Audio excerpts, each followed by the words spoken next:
नमस्कार, मैं तीर्थ बोल रही हूँ। मुझे बाबूजी की मनोदशा में कुछ परिवर्तन दिखाई पड़ा। उनकी मैं और मेरा की पकड़ ढीली दिखाई पड़ी। वे रिटायर्ड बाबूजी कुछ समर्पण के भाव में थे। उनका मैं पढ़ा लिखा हूँ, मैं सब कुछ जानता हूँ का अहंकार भी थोड़ा मुरझाया हुआ सा दिख रहा था। बाबूजी का उत्सुकता से भरा प्रश्न था कि मैं अपने मन को कैसे शांत करूँ।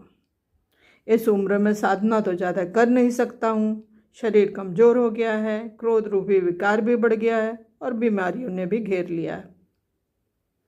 अब मेरी बारी थी उनसे कुछ कहने की। मैंने कहा, देखिए, मन को बिल्कुल शांत करने की कोशिश ना करें।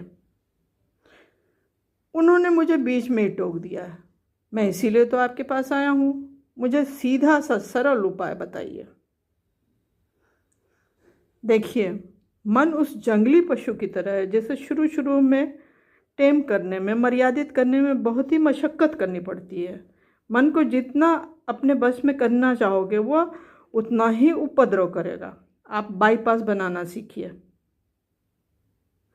आपने बाईपास तो देखा होगा, नीचे सब कुछ वैसा ही रहता है, ऊपर से उसे पार करते हुए पुल बनाया जाता है जिससे ऊपर की यात्रा हो सके। वो ज़ोर ज़ोर से हंसने लगे और बोले, ये क्या कह रही हैं आप? अब मैं बाईपास बनाऊंगा? हाँ, ये शाब्दिक बाईपास है। मैंने बात को आगे बढ़ाते हुए कहा, आपके शौक़ कौन कौन से हैं? आपको कौन सी चीज़ बहुत आनंदित करती है? वे सोचने लगे। मेरे तो शौक़ बहुत से थे, परंतु आजीविका कमाने के चक्कर में उन्हें काले कोठरी में बंद कर दिया था। मैंने उनका मन टटोलने की कोशिश की। उन्होंने कहा, मैं बैडमिंटन बहुत अच्छा खेलता था, मुझे स्विमिंग भी बहुत अच्छी लगती थी, मैंने कई प्रतिस्पर्धा भी जीती थी।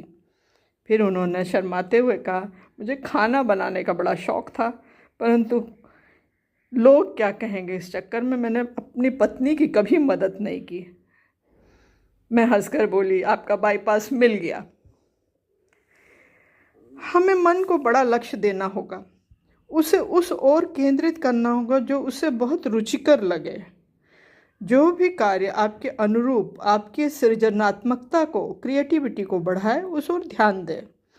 मन उसमें रस लेने लगेगा, फिर धीरे धीरे उसमें डूबने लगेगा और उसे पता ही नहीं चलेगा कि वह अशांत है। मैं जानती थी कि वे कई प्रश्नों के साथ वापस जा रहे थे। मैंने कहा, मैं आपको विस्तार से आगे बताऊंगी। धन्यवाद।